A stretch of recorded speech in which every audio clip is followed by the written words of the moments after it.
Hello everyone.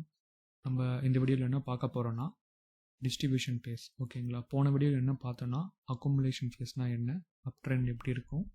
So அதுலேயே distribution ஃபேஸும் நம்ம பார்த்தோம்.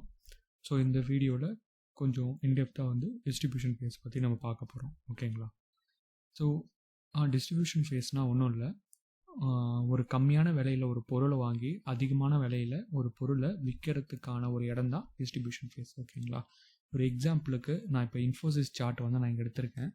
ஸோ இங்கே பார்த்தீங்கன்னா இன்ஃபோசிஸ் சார்ட் ஒரு அரௌண்ட் அக்டோபர் மாதம் 2020 ஒரு நல்ல ஒரு அப் ட்ரெண்ட். ஓகேங்களா, அப் ட்ரெண்ட் போனதுக்கப்புறம் என்ன ஆயிருக்குன்னா ஒரு டிஸ்ட்ரிபியூஷன் ஃபேஸ்க்குள்ள இன்ஃபோசிஸ் வந்ததுக்கப்புறம் இங்கே எல்லாமே ப்ராஃபிட்லாம் புக் பண்ணிக்கிட்டு இருக்காங்க. ஓகேங்களா, தட் மீன்ஸ் ஒரு 1000 ரூபாய் விற்ற பொருளை கொஞ்சம் கொஞ்சமாக அதோட ப்ரைஸை ஏற்றி 1800 வரைக்கும் கொண்டு அந்த ப்ராஃபிட்டை புக் பண்ணிக்கிறாங்க. தட் மீன்ஸ் அந்த ஒரு 800 ப்ராஃபிட்டை புக் பண்ணுறதுக்கான ஒரு ஏரியா இருக்குல்ல, அந்த ஏரியா பேர் தான் டிஸ்ட்ரிபியூஷன் ஃபேஸ். அது முடித்ததுக்கப்புறம் மார்க்கெட் என்ன ஆகும், ஒரு ஃபால் கொடுக்கும். ஓகேங்களா, அந்த பொருளை விற்றதுக்கப்புறம் ஃபால் கொடுத்ததுக்கப்புறம் மார்க்கெட் திருப்பி ஒரு அக்குமுலேஷன் ஃபேஸ்க்கு போகும். அக்குமுலேஷன் ஃபேஸ் முடித்ததுக்கப்புறம் மார்க்கெட் ஒரு அப் ட்ரெண்ட் நோக்கி போகும். ஓகேங்களா, இது ஒரு சைக்கிளிக் ப்ராசஸ். இந்த சைக்கிள் மார்க்கெட்டில் ரிப்பீட் ஆகிட்டே இருக்கும். ஓகேங்களா, ஸோ இங்கே என்ன பாயிண்ட் சொல்கிறாங்கன்னா distribution phase occurs after the up trend. ஒரு அப் ட்ரெண்ட் முடித்ததுக்கப்புறம் ஒரு டிஸ்ட்ரிபியூஷன் ஃபேஸ் இருக்கும். டிஸ்ட்ரிபியூஷன் ஃபேஸ் பார்த்தீங்கன்னா அக்குமுலேஷன் ஃபேஸ் மாரி சிமிலராக ஒரு ரேஞ்ச் பவுண்ட் மாதிரியே தான் இருக்கும். ஓகேங்களா, ஸோ இதை தான் நம்ம போன சீரீஸில் பார்த்தோம். ஸோ அக்குமுலேஷன் ஃபேஸ் எப்படி ஒரு ரேஞ்சுக்குள்ளே ட்ராவல் ஆகுதோ அதே மாதிரி தான் டிஸ்ட்ரிபியூஷன் ஃபேஸும் ட்ராவல் ஆகும். அக்குமுலேஷனில் நம்ம என்ன பண்ணுவோன்னா ஒரு பொருளை வாங்குவோம், டிஸ்ட்ரிபியூஷன் ஃபேஸில் வாங்கின பொருளை விற்போம். ஓகேங்களா, இதுதான் கான்செப்ட். ஸோ இந்த சார்ட்டில் பார்த்தீங்கன்னா உங்களுக்கு கிளியராக தெரியும் ஒரு அப் ட்ரெண்ட் வந்திருக்கு. ஸோ அதுக்கப்புறம் டிஸ்ட்ரிபியூஷன் ஃபேஸ் பார்த்தீங்கன்னா ஒரு ரேஞ்சுக்குள்ளே இருக்குது. அந்த ரேஞ்ச் பார்த்தீங்கன்னா ஒரு ப்ரைஸ் ரேஞ்சுக்குள்ளே தான் ட்ராவல் ஆகும். ஒரு 100 ரூபான்றது பாட்டம், ஒரு 200 ரூபான்றது ஒரு ஹை ப்ரைஸ்னால் அந்த ரேஞ்சுக்குள்ளே தான் ட்ராவல் ஆகும். அது முடித்ததுக்கப்புறம் பார்த்தீங்கன்னா ஒரு டவுன் ட்ரெண்ட் நோக்கி அந்த ப்ரைஸ் போயிட்டுருக்கும். ஓகேவா, ஸோ மார்க்கெட் ஒரு ரேஞ்சிலே இருக்கும் டிஸ்ட்ரிபியூஷன் ஃபேஸில். அதுதான் இந்த பாயிண்டில் கீழே மென்ஷன் பண்ணியிருப்பாங்க. Institution begin to distribute or square off the position after making good return from the initial orders. So இனிஷியலாக போட்ட இந்த 1000 ரூபாயில் போட்ட ஆர்டரை 1800 ஒரு நல்ல விலைக்கு விற்றுட்டு அவங்க ப்ராஃபிட்டை புக் பண்ணிவிட்டு வெளியே வர இடம் தான் டிஸ்ட்ரிபியூஷன் ஃபேஸ். ஓகேவா, ஸோ இப்போ செகண்ட் ஸ்லைடுக்கு வருவோம். ஸோ இப்போ என்னென்னா similar to accumulation phase, institution phase selling the position slowly in different time interval. So இவங்க இப்போ 10,000 கோடி ஒரு 1000 ரூபான்ற ப்ரைஸில் டிஃப்ரெண்ட் டைம் ஜோனில், இப்போ அக்குமுலேஷனில் நம்ம பார்த்தோம் டிஃப்ரெண்ட் டைம் ஜோனில் தான் அவங்க அந்த குவான்டிட்டி ஸ்ப்ளிட் பண்ணி வாங்குவாங்க. ஒரே டைமில் போயிட்டு எல்லா ஆர்டர்ஸையும் ப்ளேஸ் பண்ண மாட்டாங்க. ஏன்னா மார்க்கெட் செபிக்கு தெரியும் அப்பர் சர்க்கியூட் லோயர் சர்க்கியூட்னு ஒரு ஸ்டாக்குக்கு ஃபிக்ஸ் பண்ணுவாங்க. டெய்லியும் அவ்வளோ ரேஞ்சு மட்டும்தான் அந்த ஸ்டாக்கால் மூவ் ஆக முடியும். அதுக்கு மேலே மூவ் ஆனால் ஸ்பெக்குலேஷன்ன்ற ஒரு கேட்டகரியில் மாட்டிக்கும். ஓகேங்களா, ஸ்டாக்கு. ஸோ அதனால் அதை அவாய்ட் பண்ணுறதுக்காக டிஃப்ரெண்ட் டைம் இன்டர்வல்ஸில் அவங்க ஆர்டர்ஸை ஸ்ப்ளிட் பண்ணி போடுவாங்க. ஸோ சேம் கான்செப்ட் தான் டிஸ்ட்ரிபியூஷன் ஃபேஸுக்கும். ஸோ இங்கே பார்த்தீங்கன்னா ஆகஸ்ட் மாதத்துலேருந்து டிசம்பர் மாதம் வரைக்கும் அவங்க செல் ஆஃப் பண்ணியிருக்காங்க. இன்ஃபோசிஸில் ஆல்ரெடி வாங்கின பொருளை ஆகஸ்ட் மாதம் 2021 டிசம்பர் மாதம் 2021 வரைக்கும் அந்த பொருளை விற்றுருக்காங்க அப்படின்னு அர்த்தம். ஸோ இந்த டைம் பீரியடில் நம்ம ட்ரெண்டிங்காக ஏதோ ஒரு ஸ்ட்ராட்டஜியோ இல்லை நம்ம ஒரு பொருளை வாங்குறதா இருந்தாலும் இன்ஃபோசிஸில் நம்ம இந்த டைமில் வாங்கியிருந்தோன்னா லாஸ்ட்டில் தான் முடிஞ்சிருக்கும். ஓகேங்களா, ஸோ இந்த டைமில் நம்ம அவாய்ட் பண்ணுறது ரொம்ப நல்லது. ஓகேங்களா, for trending market players as well as investors. அப்புறம் டிஸ்ட்ரிபியூஷனில் ஃபேஸில் பார்த்தீங்கன்னா ஐ வாலடைல் ஜோன் சொல்லுவாங்க. ஓகேங்களா, ஐ வாலடைல் ஜோன் ஏன் அப்படின்னா மார்க்கெட் பொறுத்த வரைக்கும் ஒரே ஒரு கான்செப்ட் தான், ஹியூமனோட எமோஷன் மட்டும்தான் மார்க்கெட்டில் ப்ளே ஆகும். ஓகேங்களா, ஸோ அதை எப்படி நான் சிம்பிளாக சொல்லணுன்னா, சப்போஸ் ஒரு பொருளை வாங்கி நம்மளுக்கு ப்ராஃபிட் வரப்போகுது அப்படின்னா நம்ம மூளை ஆட்டோமேட்டிக்காக அந்த பொருளை வாங்கணும்னு தோணும். அதே மாதிரி அந்த ப்ரைஸ் அப்ரிஷியேட் ஆகி நம்மளுக்கு ப்ராஃபிட் வர நம்ம ஹார்மோன்ஸ் எல்லாம் ஜென்ரேட் ஆகி நம்மளுக்கு எக்ஸைட்மெண்ட் ஆகி க்ரீட் ஆகும்னு வச்சுக்கோங்களேன். ஸோ இதுக்கு மேலேயும் நம்மளுக்கு ப்ராஃபிட் வரும்ன்ட்டு அந்த ப்ராஃபிட்டை நம்ம புக் பண்ணவே மாட்டோம், அப்படியே ஹோல்டிங்கில் வச்சுருப்போம்.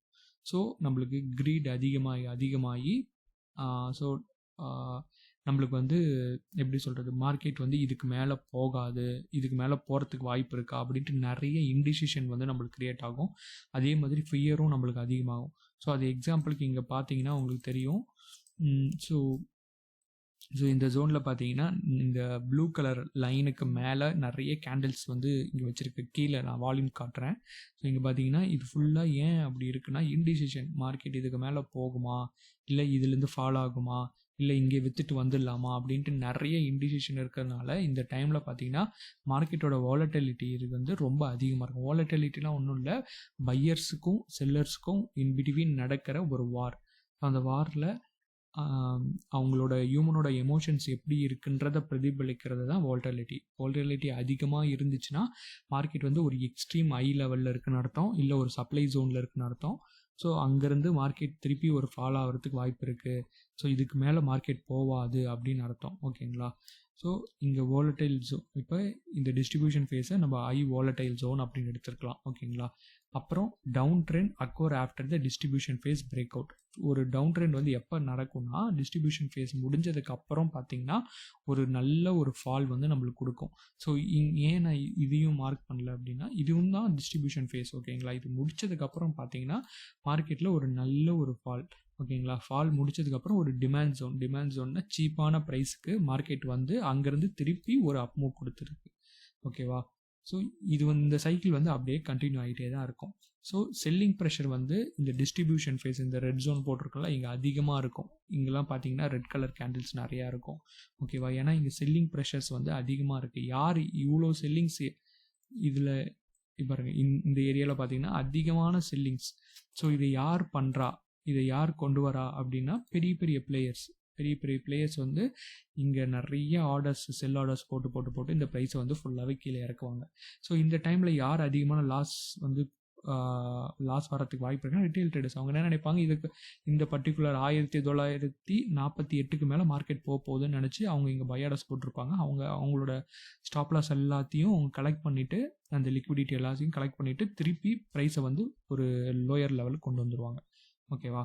So few traders hold the position to price pull back high. So ஒரு சில ட்ரேடர்ஸ் என்ன நினைப்பாங்க, மார்க்கெட் திருப்பியும் மேலே வரும், புல் பேக் பண்ணிவிட்டு திருப்பி ஒரு புல் பேக் கொடுத்துட்டு திருப்பி மேலே போகும் அப்படின்னு நினச்சிட்டு இருக்கிறவங்க ஆர்டர்ஸ் அப்படியே வச்சுருப்பாங்க. ஸோ அது வந்து வாலட்டிலிட்டியை அதிகமாக்கும் அவங்க ஃபியர்னால அப்படின்றாங்க. ஓகேங்களா? அடுத்தது good for trend traders to go for short position. Trend ட்ரேடருக்கு ஒரு நல்ல வாய்ப்பு.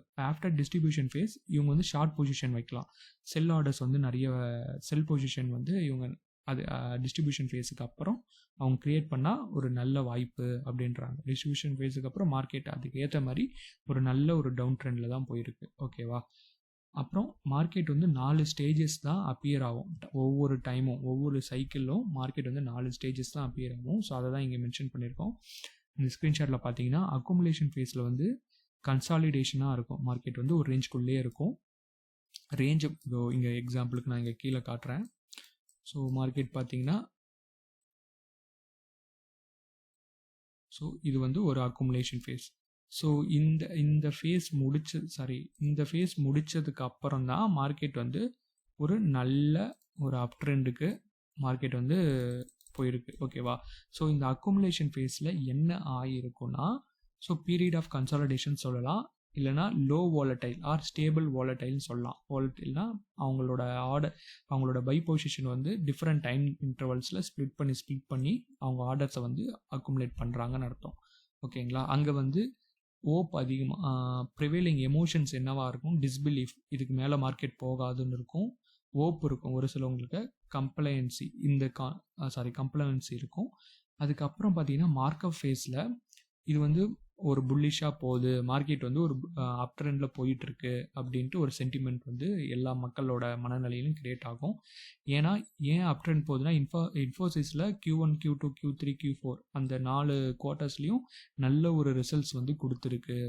ஸோ அதனால் நல்ல ஒரு வளர்ச்சி பாதையில் போகுது இந்த கம்பெனி அப்படின்றதுனால அந்த மார்க்கெட் வந்து கொஞ்சம் கொஞ்சமாக இதை வந்து மேலே ஏற்றிட்டு கொண்டு போவாங்க. ஓகேங்களா? ஸோ அந்த டைமில் பார்த்தீங்கன்னா ஆப்டிமிசம், த்ரில், எரோப்பியா, ஸோ இந்த எமோஷன்ஸ் வந்து மக்களோட மனநிலையில் இருக்கும். அப்புறம் டிஸ்ட்ரிபியூஷன் ஃபேஸில் பார்த்தீங்கன்னா ப்ராஃபிட்டை வந்து புக் பண்ணுவாங்க இன்ஸ்டிடியூஷன்ஸ். ஓகேங்களா, அங்கே செல்லிங் ப்ரெஷர்ஸ் வந்து அதிகமாக இருக்கும். ஸோ அதை தான் நீங்கள் இங்கே பார்ப்பீங்க, நிறைய செல் ஆஃப் கேண்டில்ஸ், பெரிய பெரிய செல் ஆஃப் கேண்டில்ஸ். ஓகேங்களா, ஸோ அங்கே வந்து க்ரீட் அதிகமாக இருக்கும், பணத்தாசையை வந்து அதிகமாக இருக்கும். ஓகேங்களா, ஸோ அது முடிச்சதுக்கப்புறம் பார்த்தீங்கன்னா செல்லிங், பேனிக் செல்லிங். ஓகேங்களா, பேனிக் செல்லிங்கில் பார்த்தீங்கன்னா இன்ஸ்டிடியூஷனல் இன்வெஸ்டர்ஸ் வந்து மார்க்கெட்டை ஒரு பிரேக் டவுன், தட் மீன்ஸ் ஒரு லெவல்லேருந்து கீழே தள்ளி விடுவாங்க. ஸோ அதுக்கப்புறம் பார்த்தீங்கன்னா பெரிய ஒரு ஃபால் ஆஃப் இருக்கும். ஸோ அந்த டைமில் ஒரு பதட்டம், ஒரு ஃபியர், ஒரு பேனிக்கு. ஏன்னா லாஸ், ஒரு சிலவங்க ப்ராஃபிட் பண்ணுவாங்க, இங்கே வித்துடுவாங்க. ஒரு சிலவங்க விற்காமல் ஹோல்ட் பண்ணவங்க எல்லாமே லாஸ் ஆகி அந்த அவங்களுக்கு வர லாஸை பெரிய பெரிய இன்ஸ்டிடியூஷனல் இன்வெஸ்டர்ஸ் வந்து ப்ராஃபிட்டாக கன்வெர்ட் பண்ணிப்பாங்க. ஓகேங்களா, ஸோ அந்த டைமில் வந்து ஃபியர்ஸ் வந்து அதிகமாக இருக்கும்.